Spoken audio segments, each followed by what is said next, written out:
You're a loser, John. I'm filing for divorce. My wife said and left, and my parents supported her, laughing at me. But 3 days later my phone exploded with her calls. You're a loser, John. I need a successful businessman. I'm filing for divorce tomorrow. Do you understand? Lisa stood in front of me, her arms crossed, her expression cold and unwavering. She was wearing one of her expensive dresses, the kind I could never understand spending so much money on, but she always justified it by saying, I need to look like the kind of woman who belongs with a successful man.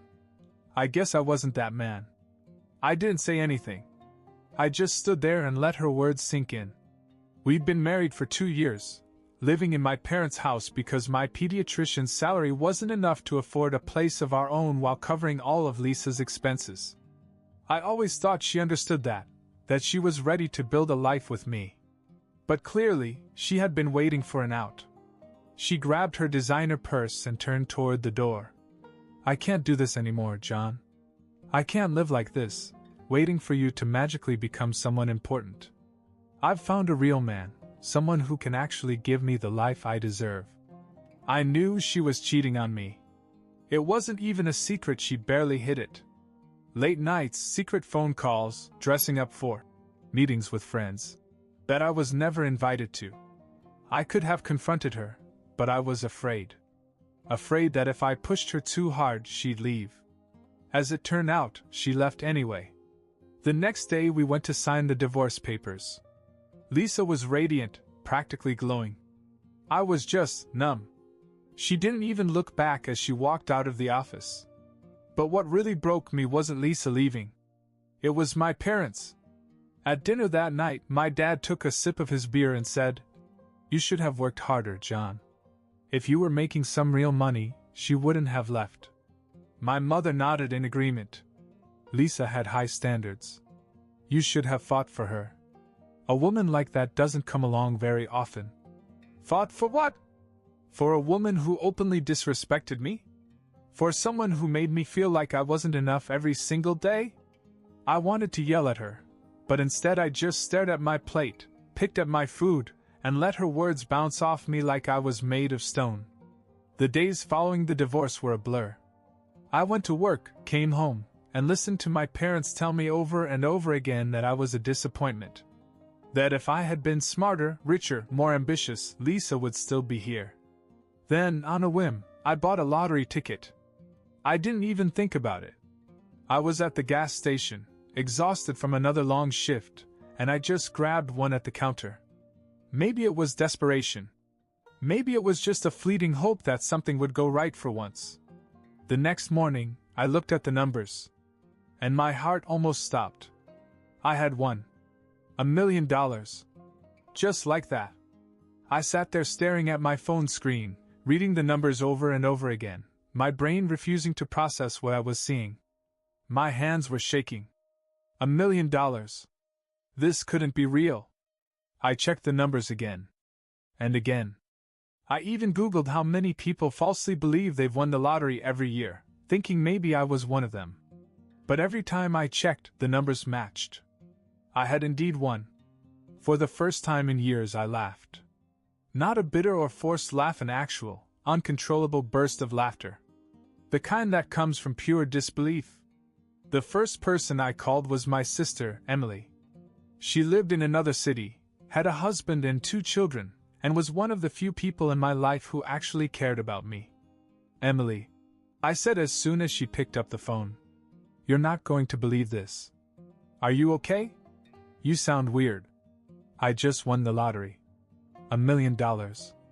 Silence. Then she burst out laughing. John, if this is a joke, I swear dash. I'm serious. I bought a ticket a few days ago. I just checked. It's real. There was a long pause, then she screamed so loudly that I had to pull the phone away from my ear. Oh my God! John, this is insane. She kept screaming, asking me a million questions at once. Was I sure? Had I claimed it yet? What was I going to do?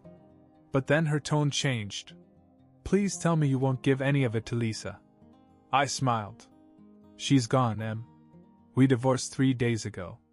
There was another pause, and then she let out a sigh of relief. Thank God. She doesn't deserve a cent of the money. John, this is your chance to get out. Move out of this house. Start over. Don't let Mom and Dad guilt you into giving them anything. I knew she was right. When I got home that night, my parents were in the kitchen arguing about something. As I walked in, my father turned to me. Where have you been? I went for a drive, I said. He scoffed. Instead of working extra shifts? Maybe if you worked harder you'd be able to afford your own apartment. I almost laughed. If only he knew. I sat down and casually mentioned, I won the lottery. Silence. They both stared at me. My mom frowned. What are you talking about? I won $1 million. For a second, no one said anything. Then my dad let out a short, incredulous laugh. Very funny. I pulled up the numbers on my phone and slid it across the table. Check for yourself. My mom grabbed the phone and stared at it. My dad leaned over and read the numbers with a furrowed brow. Then, slowly, their expressions changed. First disbelief. Then realization. Then pure excitement. My mother clapped her hands together. John, this is amazing. My dad grinned. Well, it looks like things are finally turning around for you. And just like that, they started talking about all the things we could do with the money. Remodel the house. Buy a new car. Maybe even take a vacation to Europe. I sat there, letting them talk, listening to them make plans for my money as if it were already theirs. I didn't say a word. I had already made up my mind. I was done being the loser in their eyes. I let them talk. I let them dream about spending my money, as if I had won the lottery for them. My dad was already listing home improvements, new kitchen, new deck, maybe even a pool. My mom was daydreaming about a luxury vacation. Neither of them even asked me what I wanted to do with it. That told me everything I needed to know. So, I played along. For the next 2 weeks, I let them believe they had a say in my plans. I acted like their obedient son, agreeing when they talked about what we would buy. They were so caught up in their fantasies that they didn't notice how much I was making them do for me. Laundry, cooking, even running errands for me for once. And then, just as I expected, Lisa came crawling back. It happened one evening while I was on the couch, scrolling through apartments in another city. The doorbell rang. My mom rushed to get it, thinking it was a package or a neighbor. Then I heard her voice. Lisa. I didn't get up. I just waited, listening as she put on her best sweet, regretful tone. I made a mistake, she said. I miss John. I heard my mom practically squeal with excitement. Of course you do. He's doing so well now. He won the lottery, you know? Oh, Lisa said, feigning surprise. Wow. I didn't know. Liar. I got up and walked to the door, watching as Lisa put on her best innocent expression. She looked just as perfect as always. Hair done, expensive perfume, nails freshly done. But now I could see her for what she was. I want to fix things, she said, stepping toward me. I was stupid, John. I let my insecurities get in the way and I didn't respond. I just let her talk, saying everything she thought I wanted to hear. She loved me. She missed me.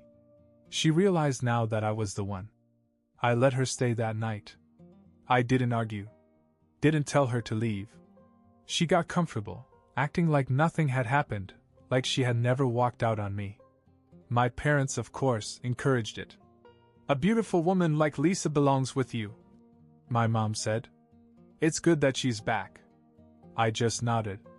But I already knew exactly what I was going to do. 2 weeks later, I went to claim my money. After taxes, I walked away with $800,000. The check was in my hands. It was real. And that night, while Lisa was asleep and my parents were dreaming of their upcoming luxury lifestyle, I packed my bags. Then I woke them all up. Lisa stumbled out of bed, confused. My parents walked into the living room, rubbing their eyes. What's going on? My dad asked. I picked up my bags and slung them over my shoulder. I'm leaving. Silence. My mom frowned. Leaving to where? Away from here. I'm moving out. Lisa's face twisted. Wait, what? John, we just got back together. I smiled. No, you came back when you thought I had money. But I'm done being your backup plan.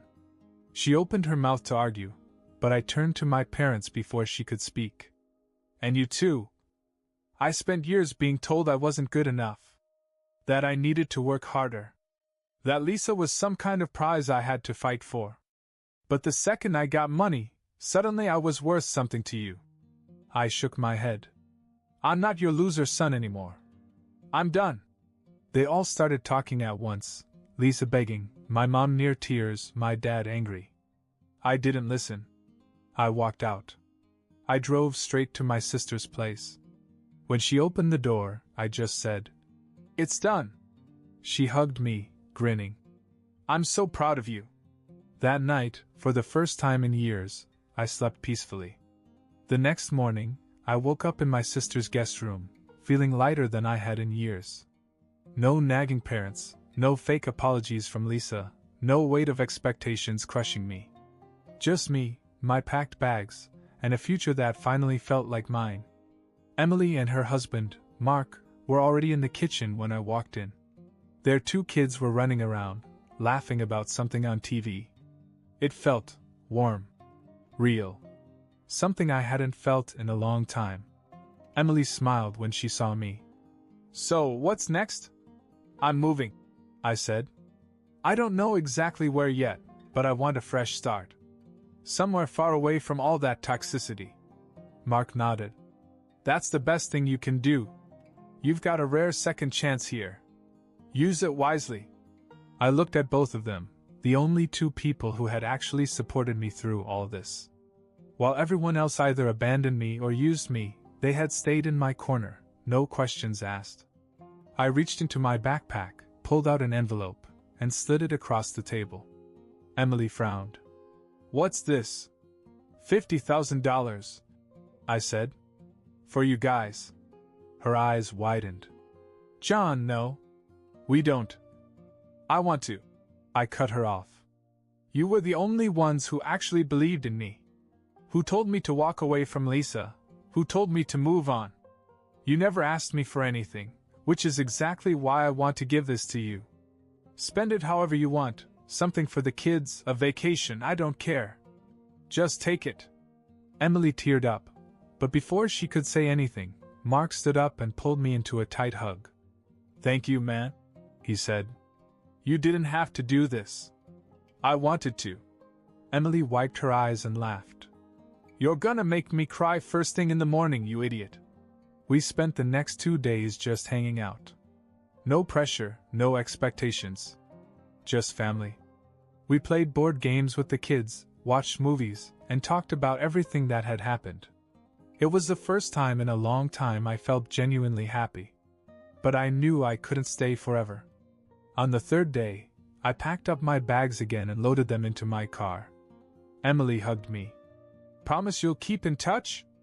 "Of course," I said. Mark patted my back. "And don't let anyone take advantage of you again." "I won't." And with that, I got in my car and drove off, heading toward my new life in a new city. A place where no one knew me. Where I wasn't a loser. Where I could finally be whoever I wanted to be. I drove for hours, the highway stretching endlessly in front of me. I had no specific plan, just a destination, a big, popular city in a state where no one knew my name, where I wasn't John the loser, John the man who got left behind, or John the doormat. I was just John, and for the first time in my life, that felt like enough. When I arrived, I found a simple but nice apartment to rent. Nothing fancy, but modern, clean, and most importantly, mine. No parents. No Lisa. Just peace. The first weeks were surreal. I had money in my bank account, the freedom to do whatever I wanted, yet I found myself waking up early out of habit, feeling like I had to be somewhere. I had spent years running on a schedule dictated by work, expectations, and other people's demands.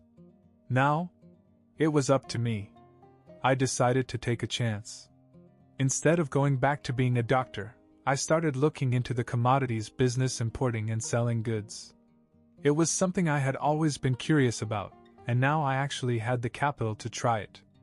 I contacted some suppliers, did my research, and slowly started to make some moves. For the first time in my life, I was building something for myself. Months went by.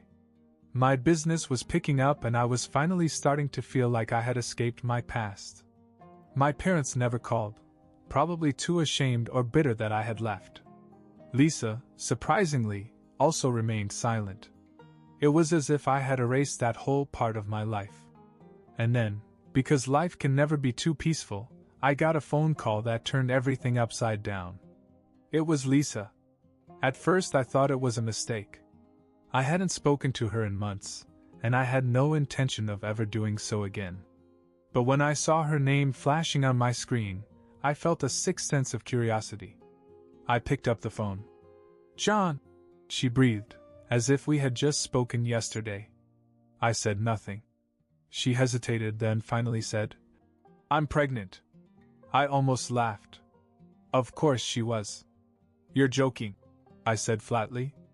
"No, John. It's yours." I leaned back in my chair and stared at the ceiling.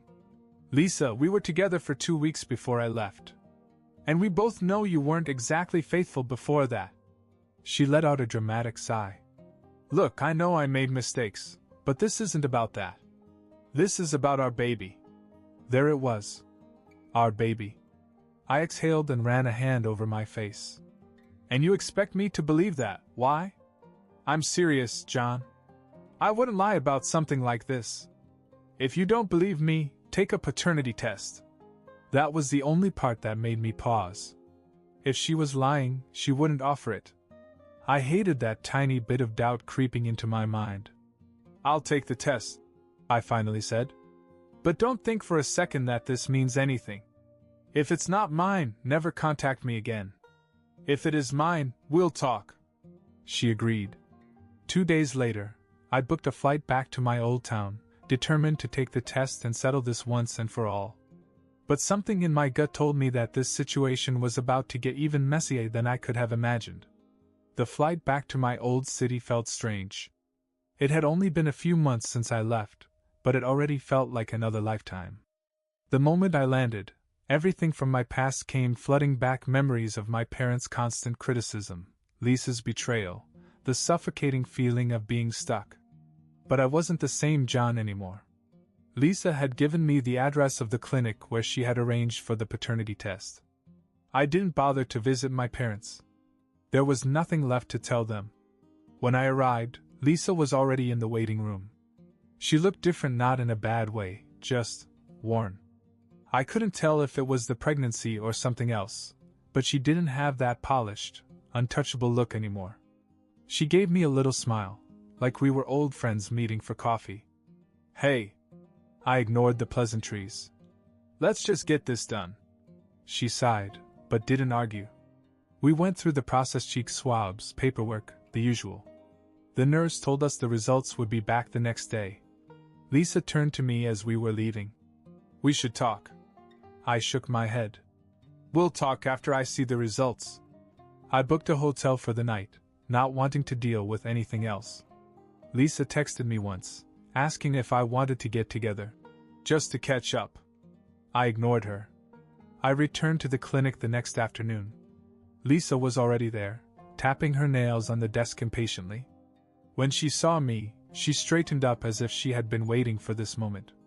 The nurse handed the envelope to me. I opened it without hesitation. Probability of paternity, 0%. I stared at the paper. Lisa spoke. "See? Now you know." I cut her off. "It's not mine." She blinked. "What?" I turned the paper so she could see. "It's a 0% match, Lisa. I'm not the father." For the first time, she actually looked shocked. Her face paled and her mouth opened slightly, as if her brain was trying to process what she was seeing. That's not possible," she whispered. I just stared at her. Was she serious? She grabbed the paper out of my hands, scanning it over and over, as if she could force the words to change. "No," she muttered. "No, this must be wrong." I exhaled and shook my head. "Lisa, you lied." "I didn't lie," she snapped, suddenly exasperated. "I thought, John, I swear, I thought it was yours." I almost laughed. "You thought? So you had no idea?" She was silent for a long time. Then, finally, in the smallest of voices, she admitted, "I guess. I wasn't sure." Unbelievable. I had come all this way for this. I stepped back and stuffed my hands into my pockets. "Well, now you are. And since there's no reason for you to ever contact me again, I'll be going." Lisa reached out as if to grab my arm, but I stepped out of reach. "John, please," she said. "We can still dash." "No, Lisa," I interrupted. "We can't." She looked like she was going to cry. Maybe she was, maybe she wasn't. I didn't care. I turned and walked out, leaving her standing there in the clinic, still holding the results. That was the last time I saw her. The flight back to my new town felt different. Lighter. As if I had finally closed the last rotting door of my past, and could move forward without anything dragging me down. Lisa was out of my life forever. My parents? I hadn't spoken to them since I left, and they hadn't contacted me. That told me all I needed to know. The only people I kept in touch with were Emily and Mark, and that was enough for me. With nothing holding me back, I threw myself into my business. It grew faster than I expected, and within months I had doubled my initial investment. I wasn't just surviving, I was thriving. For the first time in my life, I was in charge, making real money, and building something of my own. Then one day, the strangest thing happened. I was in my office going over inventory numbers when an email popped up in my inbox. It was from a law firm. Subject: urgent legal matter regarding your family. At first I thought it was a scam. But when I opened it, my stomach sank. My father had died. I stared at the screen and reread the words. I didn't feel much, no sadness, no relief. Just nothing. Then I saw the second part of the email.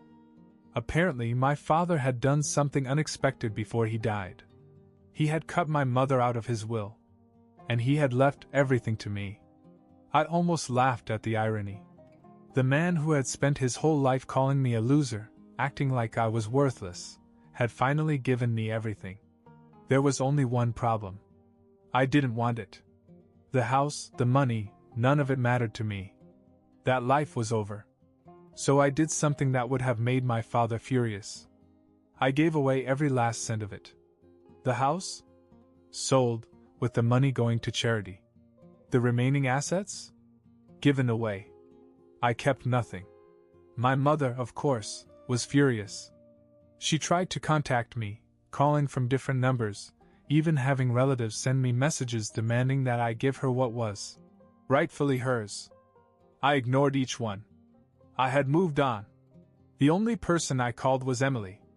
When I told her what I had done, she was silent for a moment. Then she laughed.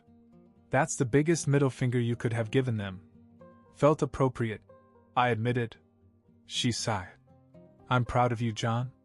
And for the first time in a long time, I was proud of myself. I had walked away from everything that was trying to break me. I had rebuilt my life from the ground up. I wasn't a loser. I wasn't the pathetic man Lisa had left behind. I was free. And that was worth more than any amount of money.